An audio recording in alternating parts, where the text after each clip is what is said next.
Between 1977 and 1990, Peter Lynch managed the Magellan Fund at Fidelity Investments, generating a staggering 29.2% yearly return on average. We now examine his timeless investing guidance and extract the important data we require to address the issues we will be facing in 2023. Today, we'll cover a wide range of topics, including valuation and temperament, as well as stock market crashes, future recessions, excessive inflation, and rising interest rates. Hey, welcome to Stock Market Mate. Today we'll talk about Fidelity Investments and Peter Lynch's investment advice for 2023.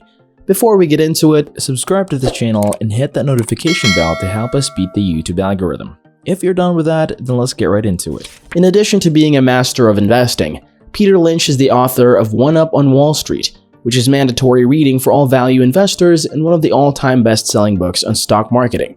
Lynch doesn't give interviews, but we recently watched a lot of his past commentary in search of observations that precisely relate to the market circumstances we're currently seeing as we move toward 2023. It's astonishing how much of it we found to be relevant for the present.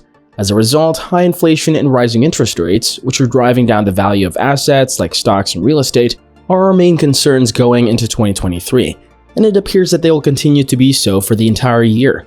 With that in mind, let's hear what Peter Lynch has to say about investing while interest rates are rising and inflation is high. His advice may surprise you since it is so on point with the current economic climate. Peter Lynch is the most well-known investment sage of the modern era. Not only has his investment strategy passed the real-world performance test, but he's adamant that applying it gives individual investors a clear edge over Wall Street and big money managers. Individual investors, in his opinion, are freer to implement this fundamental strategy since they are not constrained by bureaucratic regulations and concerns about immediate results. Peter Lynch takes a strictly bottom-up method, choosing firms from the investor's known list and then conducting fundamental analysis, emphasizing in-depth knowledge of the business, its future, its market, and if the stock can be bought at a fair price. His best-selling book, One Up on Wall Street, which offers individual investors several instructions for modifying and applying his approach, outlines his fundamental concept in detail. His most recent book, Beating the Street, expands on the idea of his previous book by offering illustrations of his strategies for particular businesses and sectors in which he has invested. Many various sorts of investors, from those prioritizing quick development to those who favor more stable, dividend-producing investments, can adopt Lynch's pragmatic approach. His approach necessitates a great deal of empirical investigation, but his books are full of useful guidance on how to approach the market as a whole and what to look for in a specific company. His main argument is that the macro is significant, and yes, it affects prices, but as an investor, it's one of those things that you can't control because it's temporary. Why waste your time worrying about something you can't predict and can't control? This is solely a trap, and many investors have fallen into it this year. It's reasonable because it's all that's been in the news. The Fed is at another meeting and raised rates, and the Bureau of Labor Statistics released this month's CPI data. But as an investor, it's easy to get distracted by that sort of thing. Instead, you should be focused on every potential investment you're considering and evaluate every opportunity.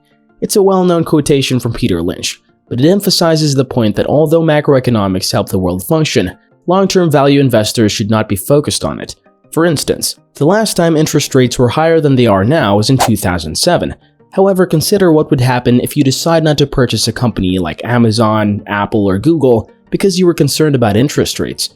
In retrospect, it was a poor decision. But even now, with the market in decline, many investors will still be selling out of their portfolios out of concern that interest rates will rise significantly and equities could decline. According to Peter Lynch, what we should be doing is concentrating on each company's earnings. You know how profitable they are, whether they're becoming more successful, and how much money they may pay to shareholders annually. Back to Peter Lynch. It is true that we shouldn't be concentrating on the macro, but what should we do in the light of the market's 15% decline? Is it a good time to see a movie or a time to get a deal? That hasn't been in recent years' narrative, has it? The stock market was ripping when interest rates were at zero, but now we're seeing the opposite. Interest rates are climbing. Lynch's main argument is that you shouldn't worry about this. In fact, he claims that you can tell it's healthy because when the market is booming and you conduct discounted cash flow analyses, you typically conclude that the stock must perform flawlessly over the following 5 years to just current assessment.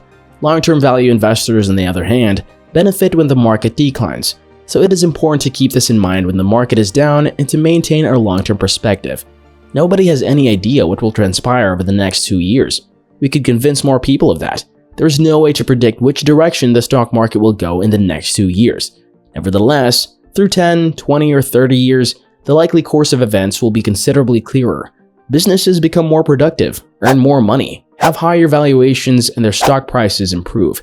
The key is to stay focused on the long term and look for companies that appear on your radar that seem solid, that you understand, that have a competitive advantage, and that have efficient management teams, and lastly, and most importantly, that offer a significant discount to intrinsic value, which has been the issue in recent years.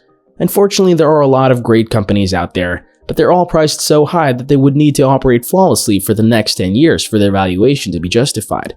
This is Peter Lynch discussing that particular scenario. The key to successful investment in 2023 will be to find firms that are both fantastic and undervalued so that the risk-reward ratio is in our favor. If you've been following these analyses, you already know this. For instance, if you estimate that a stock will increase in value by 15% annually for the next 10 years, and if that happens, you believe the shares are already worth $50, then it would be unpleasant if the stock remained at that price. If you purchase shares, the company must perform flawlessly for you to receive a return. The equities that are currently trading for $25 would have a value of $50 or what we're looking for. But to cut a long story short, we're discovering great businesses that are valued much below their true value. That's when we take advantage of this market volatility. And that's about it for today. If you find this video helpful, kindly click the like and subscribe button. Also, you might want to leave a comment below. We love hearing from you. Thank you for watching, and we'll see you in the next video. If you enjoyed this video, you're going to want to watch one of these two videos right here. Enjoy!